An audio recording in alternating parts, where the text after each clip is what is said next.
अस्सलाम वालेकुम फ्रेंड्स, काफ़ी दोस्तों ने पूछा था हम सस्ता उम्रा करना चाहते हैं तो सस्ता उम्रा किस तरह हम अदा कर सकते हैं। कुछ ऐसे दोस्त हैं जिन्होंने कहा कि हमारे पास बजट कम है, फैमिली को साथ लेकर जाना चाहते हैं, किसी के साथ छोटे बच्चे हैं, किसी के साथ फैमिली फ्रेंड्स हैं, किसी के साथ मिसेज हैं। तो इनको आज मैं तरीक़ेकार बताने लगा हूं कि अगर आपके पास बजट कम है तो आप सस्ता उम्रा किस तरह अदा कर सकते हैं। बेशक आपके पास बजट कम है या ज़्यादा है, अगर आप चाहते हैं आपको पैकेज रीजनेबल मिले तो चंद अहम चीजें हैं जिनका आप ख्याल रखेंगे तो आप यकीनन सस्ता उम्रा अदा कर सकते हैं। अदरवाइज आपको जब उम्रा एक्सपेंसिव पड़ता है तो दोबारा से आप 4-5 साल उम्रा अदा करने का सोचते भी नहीं है। और अगर आपको रीजनेबल पैकेज पड़ेगा तो आप 1 साल उम्रा करके आएंगे। यकीनन हर मुसलमान के दिल में ख्वाहिश होती है कि हम बार बार अल्लाह और अल्लाह के रसूल पाक के घर की हाजिरी दें, तो फिर आप दोबारा नेक्स्ट ईयर भी ख्वाहिश करेंगे कि हम उम्रा अदा करें। तो देखिए, सबसे पहले मैं आपको बताऊंगा एयरलाइन टिकट के हवाले से, उसके बाद आपको बताऊंगा होटल के हवाले से, नेक्स्ट नंबर पे मैं आपको बताऊंगा पैकेज कंपैरिजन के हवाले से, और लास्ट नंबर पे एक्सपेंस के हवाले से।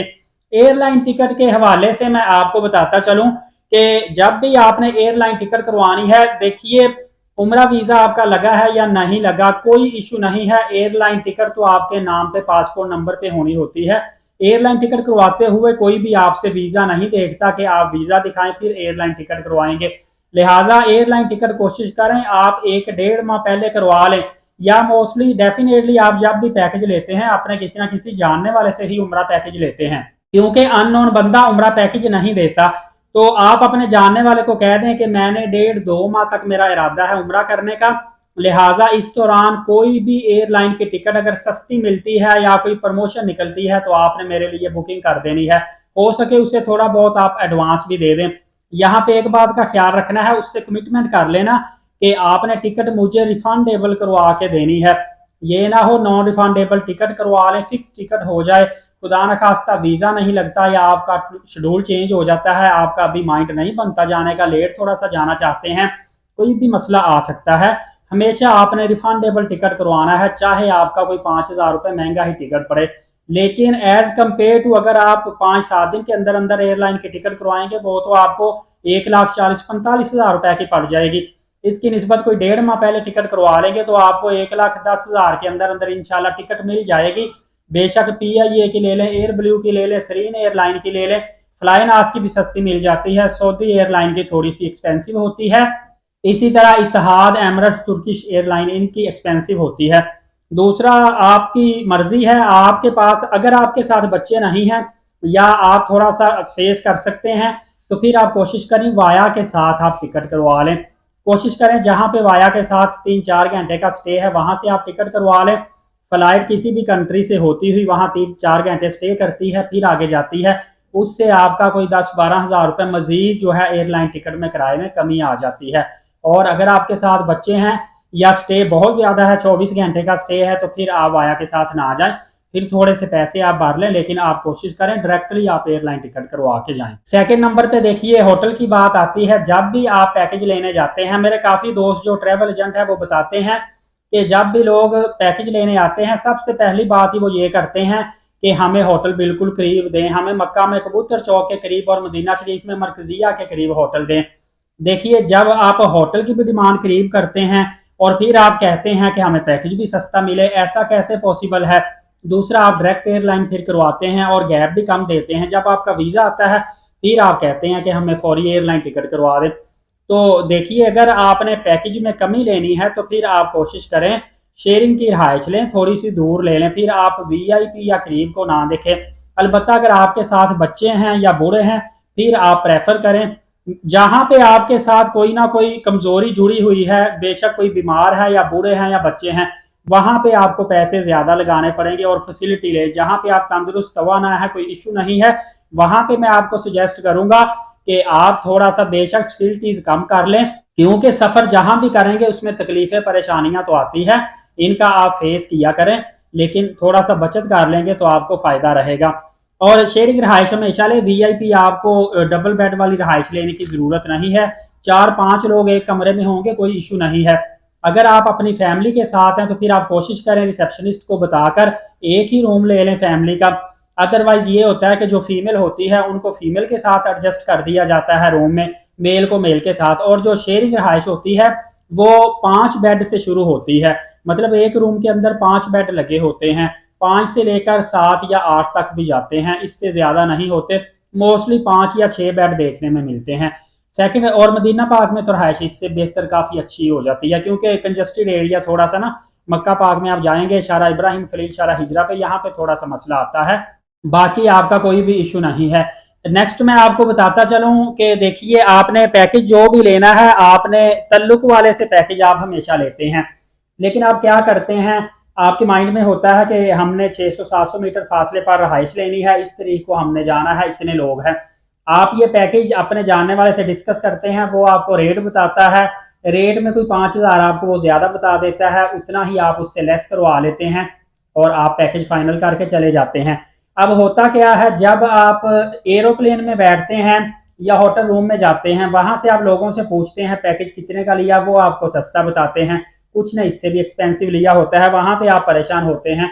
एटलीस्ट आप पैकेज जिससे मर्जी लें, लेकिन 2 या 3 ट्रैवल एजेंटों से जानने वाले हो या ना हो, सेम पैकेज उनसे डिस्कस लाजमी कर लें। और उसके बाद अगर आपको कहीं से सस्ता रेट मिलता है तो फिर आप वो अपने जानने वाले के आगे ही रखें कि ये देखिए यहाँ से मुझे रेट कम मिल रहा है, आप मुझे सेम रेट क्यों ज़्यादा दे रहे हैं। तो उसमें ये होता है कि जो उसने अपनी प्रॉफिट बढ़ाई होती है वो कम कर देता है, इसके अलावा इशू नहीं होता। यकीन कीजिए, ये छोटा सा टिप्स है, आपको इसका बहुत ज़्यादा फ़ायदा हासिल होगा।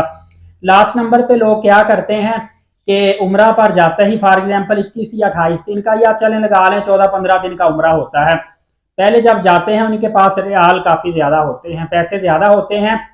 ये लोग जाते ही ज़्यादा वहाँ पे तरह तरह के अच्छे अच्छे खाने खाना शुरू कर देते हैं, पहले दिन से ही शॉपिंग शुरू कर देते हैं, एक्सपेंसिव शॉपिंग करना शुरू कर देते हैं।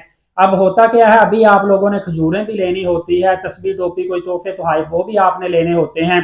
उसके बाद आबे जमजम तकरीबन 9.5 रियाल का एयरपोर्ट से मिलता है, वो भी आपने लेना होता है।